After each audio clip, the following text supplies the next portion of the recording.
హరే శ్రీనివాస. ఈ నెల 19వ తేదీ శృంగేరి శారదాపీఠం 37వ పరమాచార్యులైనటువంటి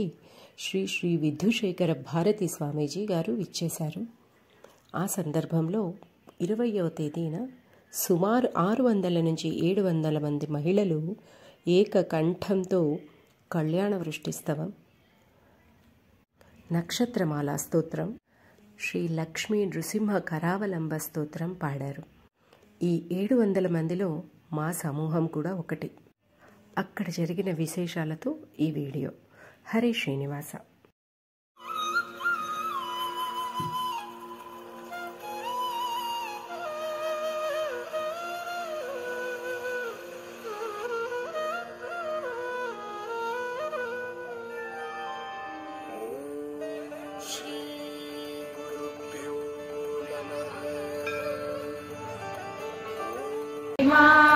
శంకర రక్ష మాం, శారదే పాహి మాం, శంకర రక్ష మాం, శారదే పాహి మాం, శంకర రక్ష మాం. కళ్యాణవృష్టిస్తవః కళ్యాణవృష్టిభిరివామృతపూరితాభిః లక్ష్మీ స్వయంవరణమంగళదీపికాభిः సేవాభిరంభ తవ పాదసరోజమూలే నాకారికిం మనసి భాగ్యవతాం జనానాం ఏతావదేవ జననీ స్పృహణీయమాస్తే త్వద్వందనేషు సలిలస్తగితే చ నేత్రే సాన్నిధ్యముద్యతరుణాయుత సోదరస్య త్వద్విగ్రహస్య పరయా సుధయా కృతస్య ఈశత్వనామ కలుషా కతివాన సంతి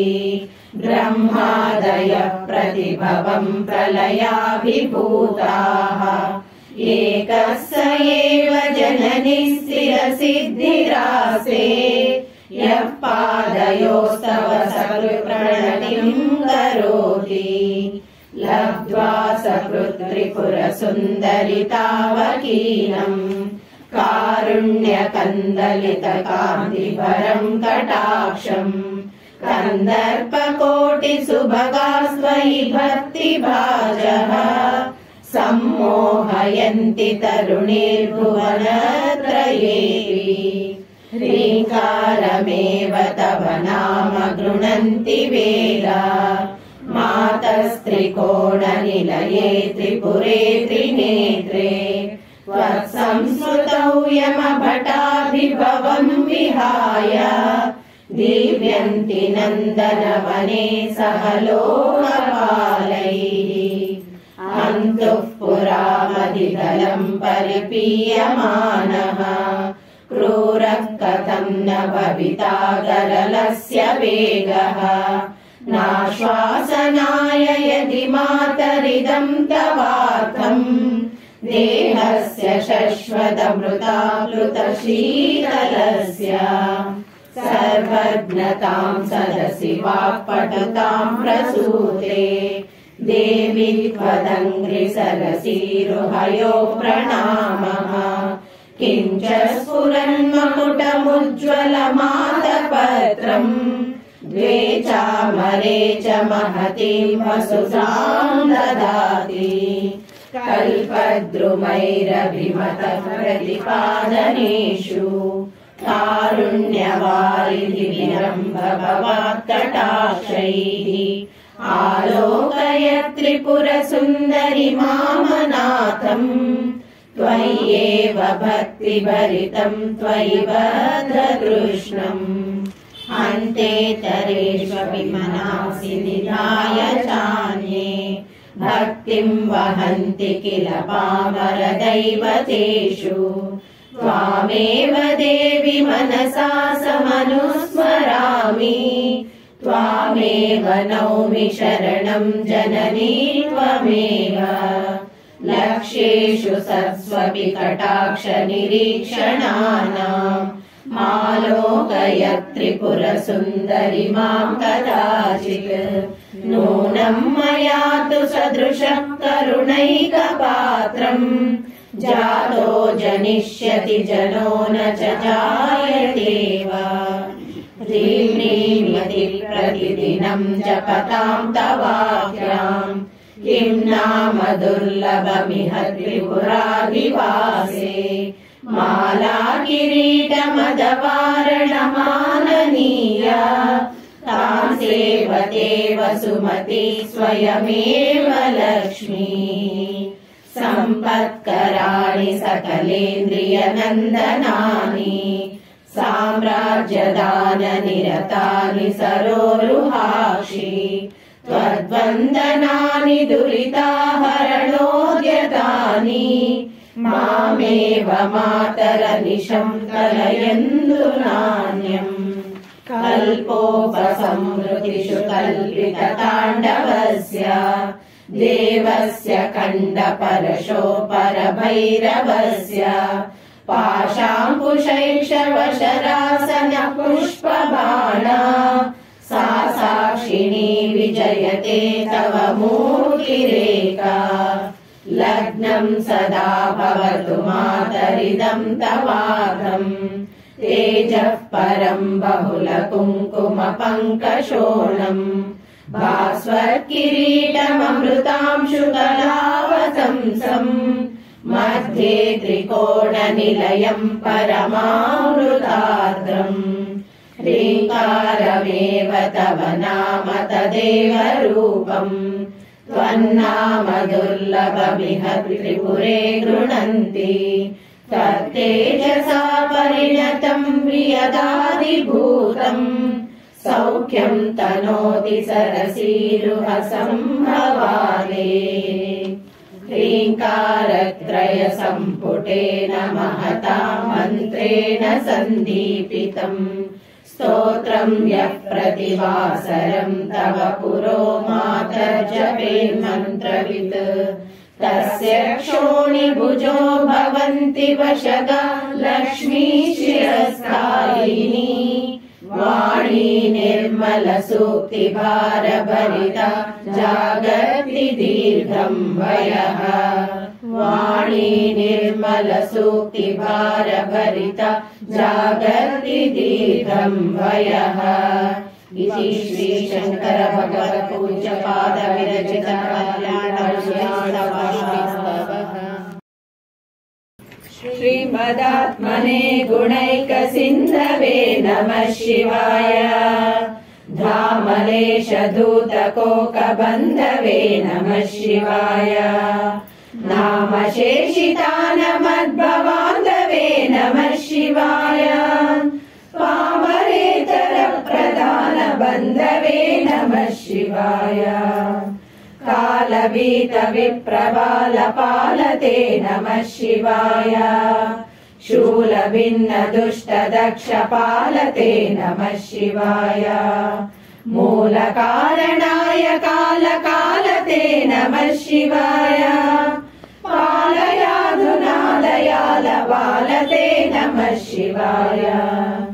इष्टवस्तु मुख्य दान हेतवे नमः शिवाय दुष्ट दैत्य वंश धूमकेतवे नमः शिवाय सृष्टि रक्षणाय धर्म सेतवे नमः शिवाय अष्टमूर्तये वृषेन्द्र केतवे नमः शिवाय आपदद्रिभेद टङ्कहस्तते नमः शिवाय पापहारि दिव्य सिन्धुमस्तते नमः शिवाय पापदारिणे लसन्नमस्तते नमः शिवाय शापदोष खण्डन प्रशस्तते नमः शिवाय व्योमकेश दिव्य भव्य रूपते नमः शिवाय हेम मेदिनी नरेन्द्र चापते नमः शिवाय कामात्रदग्ध सर्वपापते नमः शिवाय कामनैकतान हृद्दुरापते नमः शिवाय ब्रह्ममस्तकावली निबध्रते नमः शिवाय जिह्मगेन्द्रकुण्डल प्रसिद्धते नमः शिवाय ब्रह्मणे प्रणीत वेद पद्धते नमः शिवाय जिह्मकाल देह दत्त पद्धते नमः शिवाय कामनाशनाय शुद्ध कर्मणे नमः शिवाय सामगान जायमान शर्मणे नमः शिवाय हेमकान्ति जागचक्य वर्मणे नमः शिवाय सामजासुराङ्गलब्ध चर्मणे नमः शिवाय जन्म मृत्यु घोर दुःखहारिणे नमः शिवाय चिन्मयैक रूप देहधारिणे नमः शिवाय मन्मनोरथावपूर्तिकारिणे नमः शिवाय सन्मनोगताय कामवैरिणे नमः शिवाय यक्षराजबन्धवे दयालवे नमः शिवाय दक्षपाणिशोभिकाञ्चनालवे नमः शिवाय पक्षिराजवाहरुच्चयालवे नमः शिवाय अक्षिपालवेदपूततालवे नमः शिवाय दक्षहस्तनिष्ठजातवेदसे नमः शिवाय अक्षरात्मने समद्विजौषसे नमः शिवाय दीक्षित प्रकाशितात्मतेजसे नमः शिवाय कुक्षराजवाहते सताङ्गते नमः शिवाय राजताचलेन्द्रसानुवासिने नमः शिवाय राजमान नित्यमन्दहासिने नमः शिवाय राजकोरकावतंसभासिने नमः शिवाय राजराजमित्रता प्रकाशिने नमः शिवाय दीनमानवालिकामधेनवे नमः शिवाय सूनबालदाह कृष्कृशानवे नमः शिवाय स्वानुराग भक्तरत्नसानवे नमः शिवाय दानवान्धकार चण्डभानवे नमः शिवाय सर्वमङ्गलाकुचाग्रशायिने नमः शिवाय सर्वदेवता गणातिशायिने नमः शिवाय पूर्वदेवनाश संविधायिने नमः शिवाय सर्वमन्मनोज भङ्गदायिने नमः शिवाय शोकभक्तितोऽपि भक्तपोषिणे नमः शिवाय माकरन्दसारमर्षिभाषिणे नमः शिवाय एकबिल्वदानतोऽपि तोषिणे नमः शिवाय नैकजन्म पापजालशोषिणे नमः शिवाय सर्वजीवरक्षणैकशीलिने नमः शिवाय पार्वती प्रियाय भक्तपालिने नमः शिवाय दुर्विदग्ध दैत्य सैन्यधारिणे नमः शिवाय शर्वरीशधारिणे कपालिने नमः शिवाय पाहि मामुमामनोघ्नदेहते नमः शिवाय देहि मे वरं सिताद्रिगेहते नमः शिवाय मोहितर्षिकामिनी समोहते नमः शिवाय स्नेहित प्रसन्न कामदोहते नमः शिवाय मङ्गलप्रदाय गोतुरङ्गते नमः शिवाय गङ्गया तरङ्गितोत्तमाङ्गते नमः शिवाय सङ्गर प्रवृत्त वैरिभङ्गते नमः शिवाय अङ्गधारये करे पुरङ्गते नमः शिवाय ईहितक्षण प्रधान हेतवे नमः शिवाय आहिताग्निलाल गोक्षकेतवे नमः शिवाय देहकान्ति धूतरौप्य धातवे नमः शिवाय गेह दुःख पुञ्ज धूमकेतवे नमः शिवाय त्रयक्षदीन सत्कृपा कटाक्षते नमः शिवाय दक्ष सप्त तन्तुनाश दक्षते नमः शिवाय वृक्षराज भानुपावकाक्षते नमः शिवाय रक्ष मां प्रसन्न मात्र रक्षते नमः शिवाय व्यङ्कुपाणये शिवं करायते नमः शिवाय सङ्कटाभितीर्ण किङ्करायते नमः शिवाय कङ्कभीषिता भयङ्करायते नमः शिवाय पङ्कजाननाय शङ्करायते नमः शिवाय कर्मपाशनाश नीलकण्ठते नमः शिवाय शर्मदाय वर्य भस्म कण्ठते नमः शिवाय निर्ममर्षि सेवितोपकण्ठते नमः शिवाय कुर्महेन तीर्णमद्विकुण्ठते नमः शिवाय विष्णपाधिपाय नम्र विष्णवे नमः शिवाय शिष्ट विप्रहृद्गुहाचरिष्टवे नमः शिवाय इष्टवस्तु नित्यतुष्ट जिष्णवे नमः शिवाय कष्टनाशनाय लोकजिष्णवे नमः शिवाय अप्रमेय दिव्य सुप्रभावते नमः शिवाय सत्प्रपन्न रक्षण स्वभावते नमः शिवाय स्वप्रकाश निस्तुलानुभावते नमः शिवाय विप्रडिम्ब दर्शितात्र भावते नमः शिवाय सेवकाय मे मृड प्रसीदते नमः शिवाय भावलभ्यतावक प्रसादते नमः शिवाय पावकाक्ष देव पूज्य पादते नमः शिवाय तावकाग्रिभक्त दत्त मोदते नमः शिवाय भुक्ति मुक्ति दिव्य भोगदायिने नमः शिवाय शक्ति कल्पित प्रपंच भागिने नमः शिवाय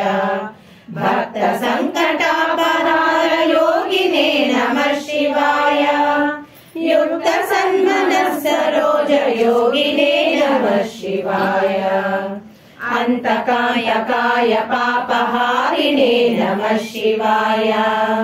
शन्तमाय दन्ति चर्मधारिणे नमः शिवाय सन्तताश्रियव्यधाविहारिणे नमः शिवाय जन्तुजात नित्य सौख्यकारिणे नमः शिवाय शूलिने नमो नमः कपालिने नमः शिवाय पालिने विरिञ्चिरुण्डमालिने नमः शिवाय लीलिने विशेषरुण्डमालिने नमः शिवाय शीलिने नमः प्रपुण्यशालिने नमः शिवाय नमः शिवाय नमः शिवाय नमः शिवाय शिवपञ्चाक्षरी लक्ष्मी नृसिंह करुणारसस्तोत्रम् श्रीमत्पयोनिधि निकेतन चक्रपाणि भोगीन्द्र भोगमणिराजित पुण्यमूर्ते योगीश शाश्वत शरण्य भवाभिपोद लक्ष्मी नृसिंह मम देहि करावलम्बम् ब्रह्मेन्द्र रुद्र मरुदत्त किरीटकोटि सङ्घट्टिताङ्घ्रिकमलामलकान्तिकान्त लक्ष्मीरसत्कुच सरोरुहराजहंस लक्ष्मी नृसिंह मम देहि करावलम्बम् संसारदावदहनाकुलभीकरोरु ज्वालावलीभिरतिदग्धतनूरुहस्य त्वत्पादपद्मसरसीं शरणागतस्य लक्ष्मी नृसिंह मम देहि करावलम्बम् संसारजालपतितस्य जगन्निवास सर्वेन्द्रियार्थबडिशास्त्रजुषोहमस्य प्रोत्कम्पितप्रचुरतालुकमस्तकस्य लक्ष्मी नृसिंह मम देहि करावलम्बम् संसारकूपमतिघोरमगाधमूलम् सम्प्राप्य दुःखशतसर्पसमाकुलस्य दीनस्य देव कृपया पदमागतस्य लक्ष्मी नृसिंह मम देहि करावलम्बम् संसारभीकरकरीन्द्रकराभिघात निष्क्रीड्यमानवपुषः सकलार्तिनाश प्राणप्रयाण भवभीति समाकुलस्य लक्ष्मी नृसिंह मम देहि करावलम्बम् संसारसर्पविषदिग्धमहोग्रतीव्र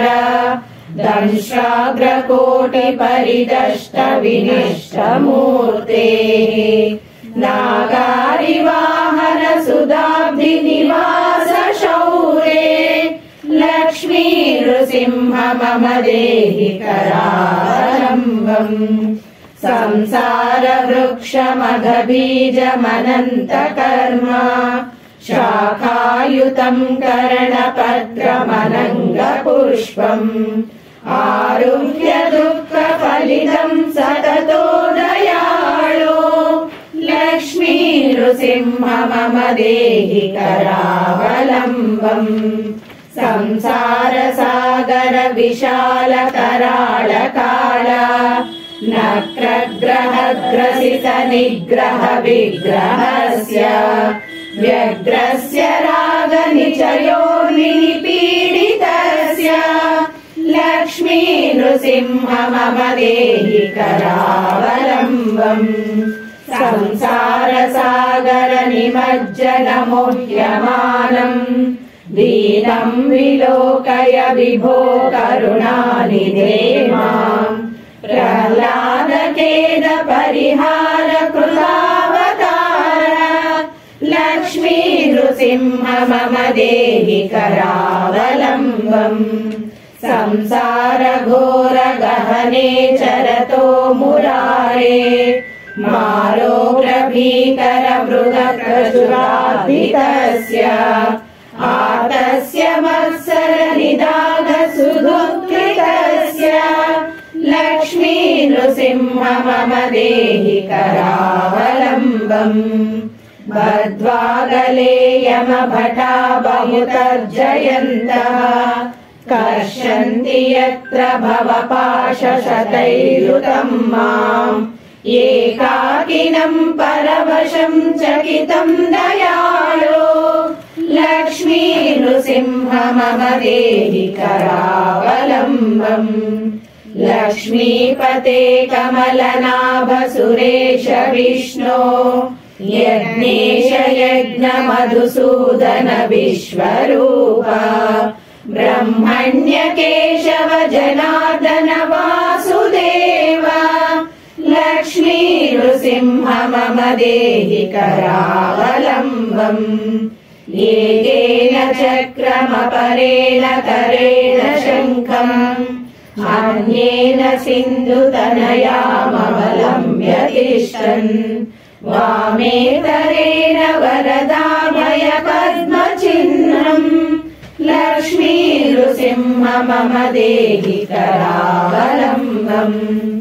अन्धस्य मेरुत विवेक महाधनस्य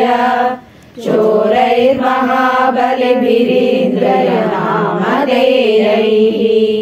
मोहान्धकार कुहरे विनिपातितस्य मम देहि करावलम्बम् प्रह्लाद नारद पराशर पुण्डरीक व्यासादि भागवत पुंगव हृन्निवास भक्तानुरक्त परिपालन पारिजात लक्ष्मी नृसिंह मम देहि करावलम्बम् लक्ष्मी नृसिंह मम देहि करावलम्बम् लक्ष्मी नृसिंह चरणाब्ज मधुव्रतेन स्तोत्रम् कृतम् शुभकरम् भुवि शङ्करेण एतत् पठन्ति मनुजा हरिभक्तियुक्ताः ते यान्ति तत्पद सरोजमखण्डरूपम् ते यान्ति तत्पद सरोजमखण्डरूपम्।